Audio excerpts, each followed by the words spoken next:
Hello everyone, welcome to another episode of Gwarzalez Magic. Today we're going to be playing some Legacy Affinity, which is essentially a more high-powered version of the modern deck, at least the one I'm playing. I'm not playing the Tezzeret or Thopter Foundry combo. I am instead playing Ashok Shaturi's list from GP New Jersey, which is a colorless aggro artifact list. I've been enjoying it a lot. It's very straightforward, but some still Affinity classics in here. It's a lot like the modern one, like I said, except we're able to run Ancient Tomb and City of Traders for some extremely explosive turn ones, namely turn 1 Arcbound is very easy, turn 1 Steel Overseer, also very easy. But there are some old favorites here. I'm running Blinkmoth Nexus instead of Mishra's Factory because I like the evasion a little better. Our old friend Darksteel Citadel is back to add to our artifact count for Cranial Plating and Arcbound Ravager. And I'm even throwing in a Contested War Zone, which you may remember from my Chalice Affinity videos, which is essentially the modern version of this Legacy deck. It's essentially an unboltable Signal Pest, although I do know Wasteland is in this format. The only bad thing about this land package is that there are no basics, so we're very dead to cards like Price of Progress and Wasteland. But I've still been enjoying the deck. Moving on, we definitely need all of our 0-drop artifacts in this list. We want to run all of our 0-drops to maximize our explosiveness, so, dumping our hand is very good. 2 Arcbound Workers, he's pretty good. He's mostly there as a 1-drop. The modular ability is relevant. You can sacrifice him to Arcbound and get 2 counters out of him, and he's just he's a 1/1 body for 1, which this deck certainly can use. Also running 4 Signal Pests. Just, very explosive card, able to get really aggressive with it when you're swinging with the team. When a lot of these the decks are, still sort of struggling to fetch and find their footing in the game. Onto the powerhouses, 4 Arcbounds, 4 Cranials, and 4 Steel Overseers. These cards get much better with the fact that we can play them basically consistently on turn 1. And, the powerhouses in the Affinity deck. Arcbound being extremely difficult for Burn to get rid of, Cranial being a finisher, and Steel Overseer can really take over the game if you let him go for too long. We're also playing Vault Scourge mostly as a 1-drop. Again, Affinity wants all of its evasive creatures in Ornithopter, Vault Scourge, Signal Pest, Etch Champion. This is the highest costing card in our deck. Sometimes 3 is a little tough to get to, since we're only able to play 16 lands, and we do have 20 total mana sources. No Springleaf Drums in this deck. They're a little clunky. Just don't really need them. They slow us down a whole bunch, and since we're not playing any colored cards, we can get away with it. And also an old Affinity favorite, Frogmite. Rarely ever dropping him as a 4-drop, but normally he's a free 2/2. Having a sort of scattering of our converted mana costs also makes us better against miracles. So, 4 pretty relevant there. And also 3 Chalice of the Voids. And a lot of decks in Legacy just auto-scoop to this card. If you resolve it turn 1 off of a City of Traders and they can't force it, there go all the Lightning Bolts, Ponders, Brainstorms, etc. Moving to the sideboard, I am playing 1 Caracas. It's very good in the Reanimator, Sneak and Show sort of matchups. Just a very good utility land. Very cheap on Moto. I think I got mine for about $2. 2 of the Spirit Dragon gets burned. It's just such a horrible matchup for us, and I don't even think this card really helps us that much. But, every little bit of lifelink helps. 3 Grafdigger's Cage, very, very good in Legacy. A lot of graveyard-oriented strategies.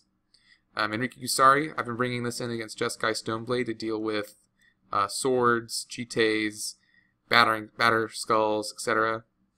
2 Phyrexian Revokers, being able to name Planeswalkers like Jace the Mind Sculptor or mini Planeswalkers like Deathrite Shaman is very nice. 2 Thorn of Amethysts. I've been bringing these in against Storm, but I'm no Legacy.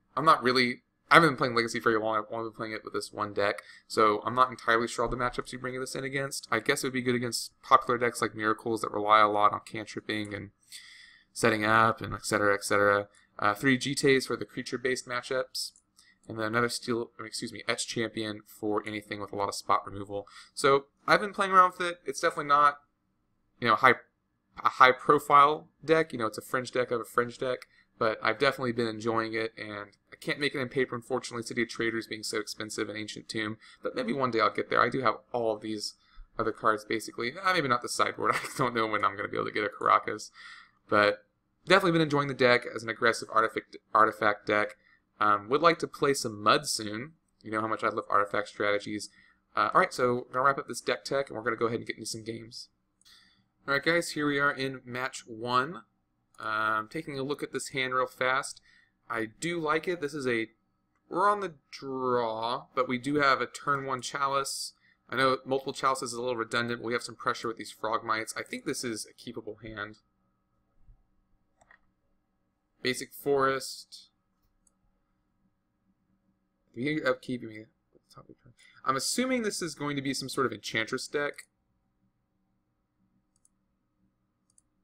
But that's the fun thing about Legacy, right? Is all these little home brews. So my opponent's going, what the heck? Affinity. So let's go ahead and Chalice for 1 here.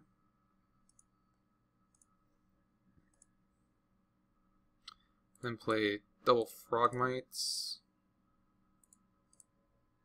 Could play my other Chalice for 0, but since there are 0 drops in my deck, I probably want to play still. I will not. But not a bad turn overall. So my opponent gets to look at some cards. This card seems pretty fun. Sort of like a baby Sylvan Library. I put fetching. And I've noticed that a lot of Legacy players use these old lands, and a lot of modern players tend to use the new borders. So just something interesting.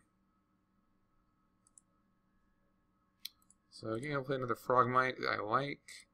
So this deck will eventually be able to lock me out of doing damage to it, so I want to try and win as quickly as possible here. Yes, attack with both Frogmites, please. Fortunately, my opponent doesn't really have any good blocks right now, as probably does not want to get rid of the Enchantress. But the Enchantress deck in Legacy is pretty much a prison deck in my experience. This Miri's Guile I haven't seen before. Most of the time I find their 1-drop is Elephant Grass. But this is pretty good. Basically, get to top each turn, right? Kind of. Vanishing Light, alright. Wonder what they'll be getting rid of. Target permanent? Okay, so if he wants to get rid of my Chalice, that makes me glad I have a backup Chalice for 1. Steel Overseer is also tempting, but the fact that my opponent was willing to get rid of that Chalice like that makes me want to go ahead and play my second one. As I do have enough pressure on the board right now.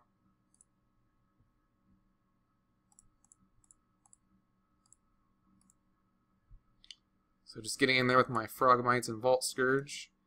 So yeah, this game, if I played the Steel Overseer, I probably could have won next turn, but if my opponent has something like Elephant Grass, which I think negates combat damage. It has fading on it. It negates combat damage somehow. I don't think it's only from black creatures, but it might be.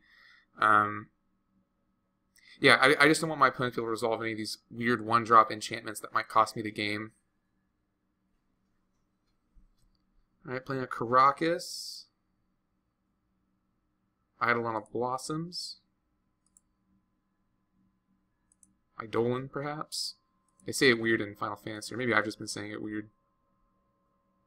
So now my opponent will be able to trade with the Frogmite, but now I think I pretty much have to slam my Steel Overseer, and I don't think I can let up any pressure. I think I still have to attack for a billion. Well, with these guys anyway. Hopefully force my opponent to block here. Actually, he doesn't need to. He can just go to 1, and if he's got something to lock me out of the game next turn, my goose is cooked. And with this amount of library manipulation and card draw, I'm assuming something will be coming that I will be unable to deal with. And I, of course, have no way of getting rid of enchantments. I have to stop them from entering the field, basically the Chalice of the Void. So, Serra's Sanctum, not good for me. Yeah, that's it. Solitary Confinement. Don't know if I can win this game anymore with Solitary Confinement resolving. What is that last clause? Prevent all damage be dealt to you. Okay. My mouse sometimes acts up, and I really hate it. But yeah, I don't think I'm able to win this game anymore, so I don't think I have a way of getting rid of Solitary Confinement, unfortunately. Yeah, well, there's the Elephant Grass. What does it say? Black creatures can attack you. No, but yeah, so it's basically a ghostly prison. Drawing the Solitary Confinement was extremely good for my opponent there, because this is going to be the lock. Right, getting rid of my graveyard I don't really care about. Well, it does stop Arcbound actually, so maybe I should care about it at least a little bit. Yeah, is there any point in continuing to play this game now that solitary confinement is down?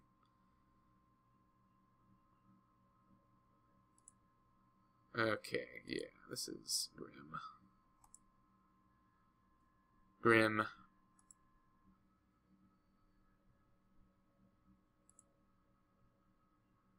Because what else does it say? Is to discard a card, but I don't really know if that matters.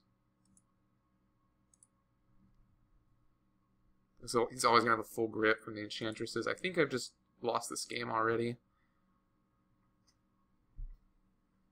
That's the bad thing about playing the aggro deck against the prison deck there, right?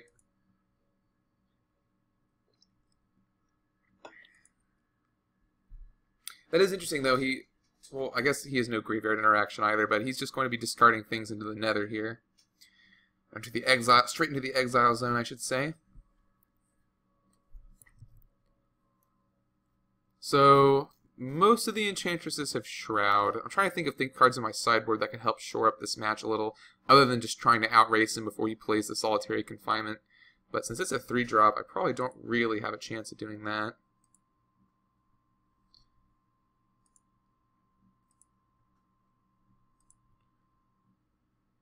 Yeah, I'm probably just going to have to hope my hand is faster than his.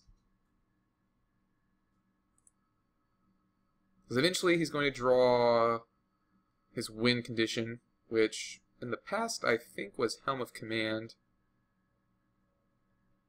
But yeah, it doesn't even matter that these are getting countered. He's still going to be able to draw 2 cards, I guess, because the Argothian Enchantress is on Cast, Idle of Blossoms is on Resolution. So that is a little fortunate for me. Let's go ahead and do that. Having to pay mana, of course, because of the suppression field.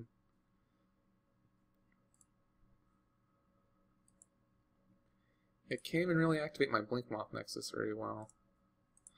I guess we could just keep playing and see what his win condition is, and maybe there's some way I can interact with it in the board, but I'm pretty sure this game is just straight up over. I don't think my opponent's in any danger of decking himself. But I am curious to see what he's using to win.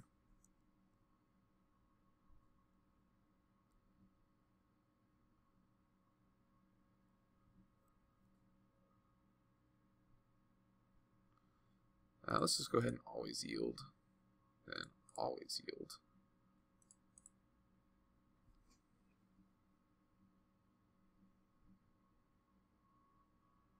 Alright, this might be it here, whatever I'm going to lose to. Okay, Green Sun Zenith, I guess not. Maybe getting another Enchantress. Yeah. Okay, 5 more mana.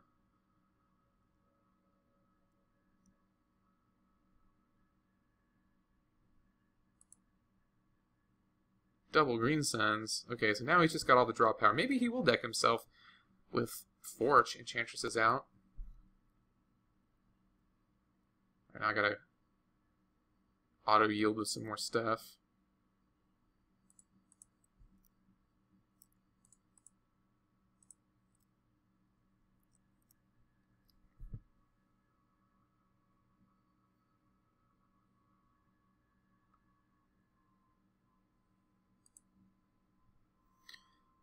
Very defensive deck. Like I said, don't really think I have a way of winning. But we'll keep trying. We'll make him work for it.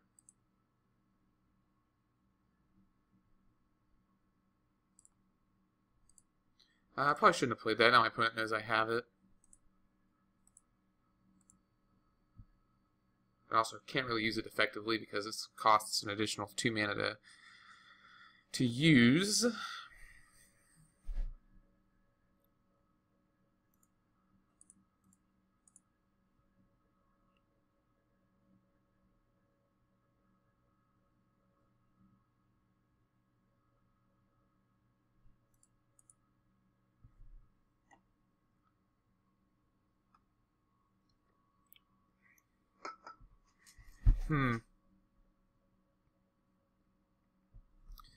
I am curious as to how this deck plays out. You can draw 4 more cards. So my opponent's drawn over half of his deck at this point. And Chalice of the Void is doing some work, though. I'm glad. I think I will be leaving it in, because if I can resolve it turn 1 before my opponent has a chance to do anything, it seems like I could just win the game.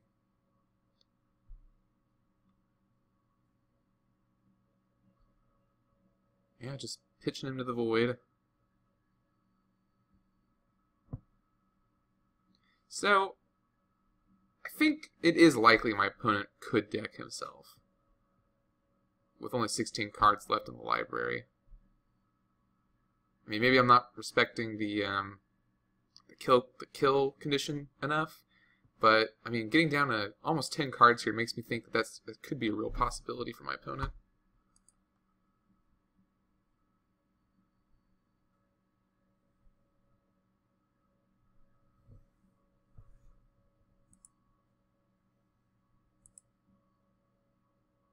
But we shall see. Stranger things have happened, I suppose. Well, I'm pretty sure this is this deck's plan, so probably not. Okay, so tapping for 16 mana does not bode well for me. Oh, okay, Emrakul. Yeah, I can't beat Emrakul. I'll go ahead and concede. I'm glad I know it's Emrakul, though. Let's see, what should I take out?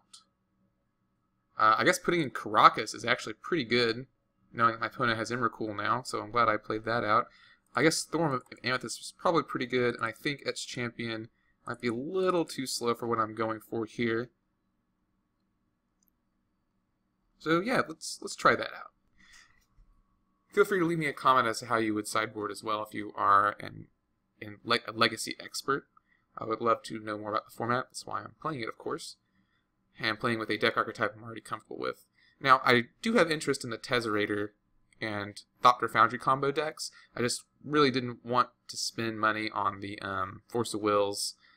You know, they reprinted some of the cards in this deck, namely City of Traders, that just made it pretty easy for me to go ahead and get, because I already had all the Modern Affinity cards, so that's really what drew me to it.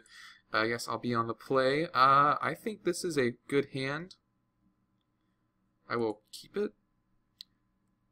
I think I will go turn 1 Thorn of Amethyst and dare my opponent to... I should have played the Ancient Tomb. Probably going to get me pretty good, actually, because now I don't have access to 4 mana every turn.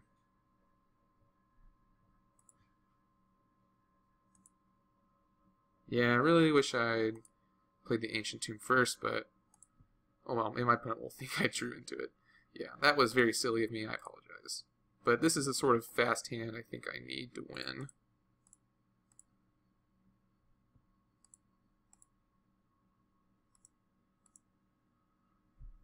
Yes, this is a decent Affinity start. Yeah, my opponent can't beat a turn 1 Thorn of Amethyst. Welcome to the Legacy, ladies and gentlemen. I guess I don't really want to change anything. I just want to hope I can get a turn 1 Chalice or Thorn into play before my opponent can really do a lot of damage.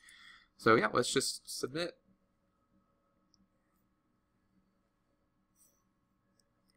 That's what makes me want to play Mud, right? I play Stacks and Vintage. I'm an evil person. I know. Whew. So really not a lot going on in this hand. It's a little too slow and there's no disruption in it. I would have to go like turn 1 Darksteel, Ornithopter. Could not even play my Frogmite. Turn 2 would be Frogmite. Turn 3.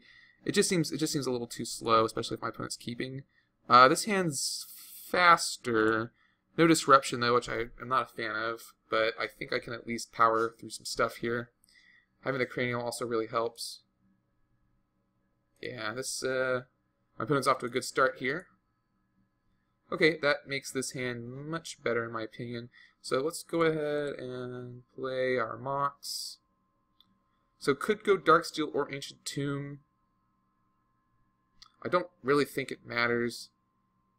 Well, I get an extra mana off of this, right? I just don't really think it matters too much this turn. I'm going to play everything in the next turn. Play the Cranial. So the Cranial is probably going to help me win the game here. If I win, of course. My opponent could just slam an Elephant Grass next turn, and then I'm kind of going to be left in a lurch. The Cranial will help a little bit with that, of course. Oh, that's cool. What does this say? Okay, so you just add an additional green. It's not like you add green equal to whatever. Okay, so now my opponent... Okay, Mary's Guile. So that's good. No Elephant Grass this turn at least, but my opponent does have his engines online. So kind of scary. Ooh, and a Swords. Okay. Well, I will be playing this Thorn. I will be playing my Cranial Plating and then a Thorn of Amethyst here. Probably won't matter much with the amount of mana my... Actually, let me think about this. So, with the amount of mana my opponent has, playing the Thorn might not be good, but I think it's better to go ahead and just cast it. It did show up a little late to the party, but there's not really a lot I can do about it, and I think it will be better to tie up my opponent's mana a little bit.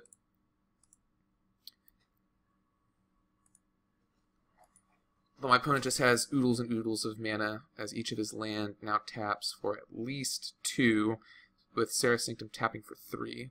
So probably didn't really accomplish a lot with the Thorn there, but what am I going to do?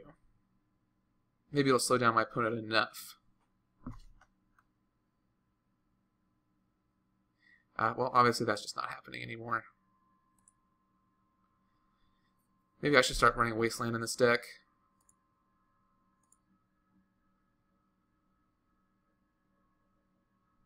So what's the last card in my opponent's hand? It is not an enchantment, so that bodes well for me.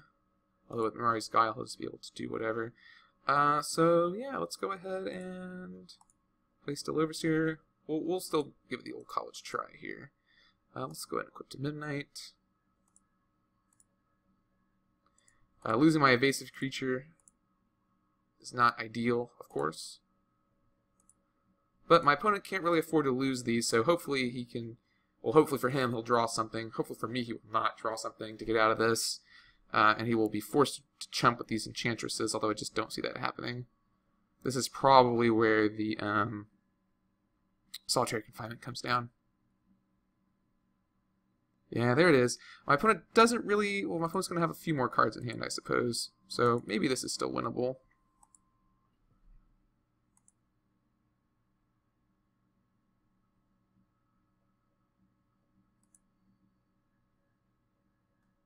So my opponent is going to have to be discarding... Well, there's another Cranial, which I can play for 3 mana. I guess I might as well, right?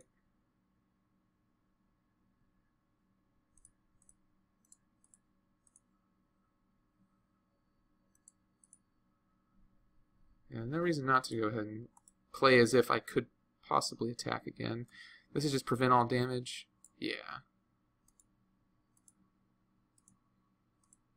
Alright, well, let's see.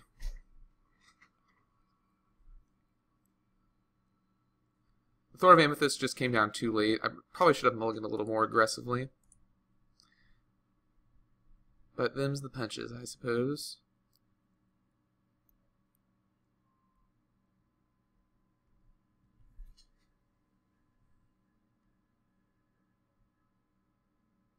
As I feel like this would be good against most other decks. Okay, let's just always go ahead and yield to that. Oh, so sacrificing it. Okay, maybe he is another one. I assume that's what that means.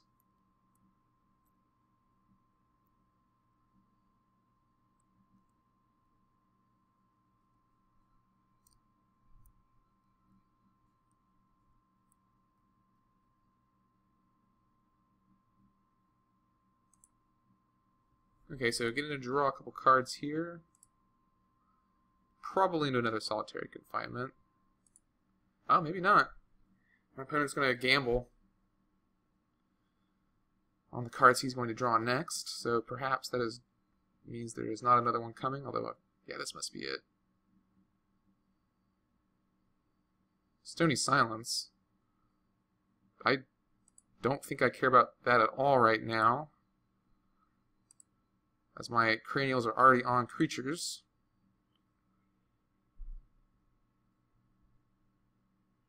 Okay, so yeah, that probably means my opponent just does not have it currently. Although it could still draw into it. It is a 3-drop. My opponent is drawing oodles of cards. Back up to a full grip. Okay, so yeah, there it is.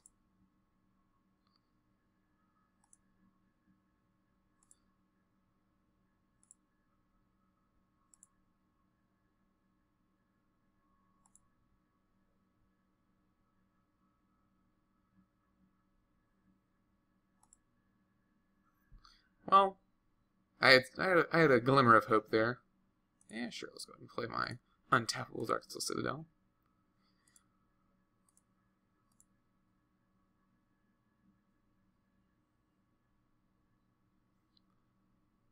So now I suppose it's only a matter of time.